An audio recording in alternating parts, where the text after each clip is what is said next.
Hi friends, வாங்க ஒரு ஹெல்த்தியான நத்தை பொரியல் எப்படி செய்யறதுன்னு பார்க்கலாமா? இந்த மாதிரி இன்ட்ரெஸ்டிங்கான ரெசிபிஸ்க்கு நம்ம அடுப்பு அகாடமி சேனலை சப்ஸ்கிரைப் பண்ணிக்கோங்க.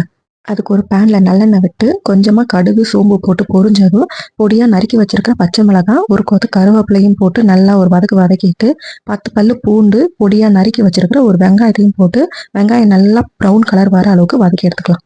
இந்த அளவுக்கு கலர் மாதிரி வந்தாலும் ஒரு ஸ்பூன் இஞ்சி பூண்டு பேஸ்ட்டையும் ஆட் பண்ணி பச்சை வாசனை போகிற அளவுக்கு நல்லா வதக்கி விட்டுக்கலாம். இஞ்சி பூண்டு பேஸ்டோட பச்சை வாசனை போனதும் வெட்டி வச்சிருக்க ஒரு தக்காளியும் ஆட் பண்ணி நல்லா தக்காளி மசிகிற அளவுக்கு நல்லா வதக்கிக்கலாம்.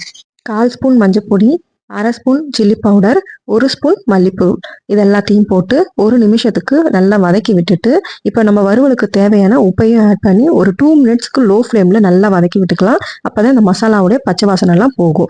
எல்லாத்தையும் நல்லா வதக்கி விட்டதும் நம்ம துருவி வச்சிருக்கிற ஒரு கைப்பிடி தேங்காவை இதில் ஆட் பண்ணிக்கலாம். ஸோ நல்லா இந்த தேங்காவும் இந்த மசாலாவும் நல்லா வதங்கி பச்சை வாசனை போகிற அளவுக்கு நல்லா வதக்கி விட்டுட்டு நம்ம ஆல்ரெடி வேக வச்சு க்ளீன் பண்ணி வச்சிருக்கிற நத்தையை ஆட் பண்ணிக்கலாம்.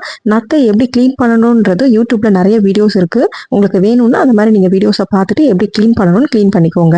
ஸோ நான் ஆல்ரெடி க்ளீன் பண்ணி வச்சிருக்கிறேன். அதை அப்படியே இந்த மசாலாவில் ஆட் பண்ணிட்டு லோ ஃப்ளேமில் தண்ணி எதுவுமே ஆட் பண்ண வேண்டாம். ஒரு 5 to 10 மினிட்ஸ்க்கு மூடி போட்டு குக் பண்ணலாம். உங்களுக்கு அடி பிடிக்க மாதிரி இருந்ததுன்னா லைட்டாக தண்ணியை தெளிச்சு விட்டுட்டு நீங்கள் மூடி போட்டுருங்க. இப்போ 10 நிமிஷம் முழுசாக முடிஞ்சதும் இந்த அளவுக்கு நத்தையும் மசாலாவும் நல்லா திரண்டு சுருண்டு வந்துடும். இந்த ஸ்டேஜில் உங்கள் காரத்துக்கு தகுந்த மாதிரி கொஞ்சமாக பெப்பரும் கொத்தமல்லி தழையும் தூவி இறக்குனீங்க அப்படின்னா டேஸ்டியான காரசாரமான ஒரு நத்தை வறுவல் ரெடி.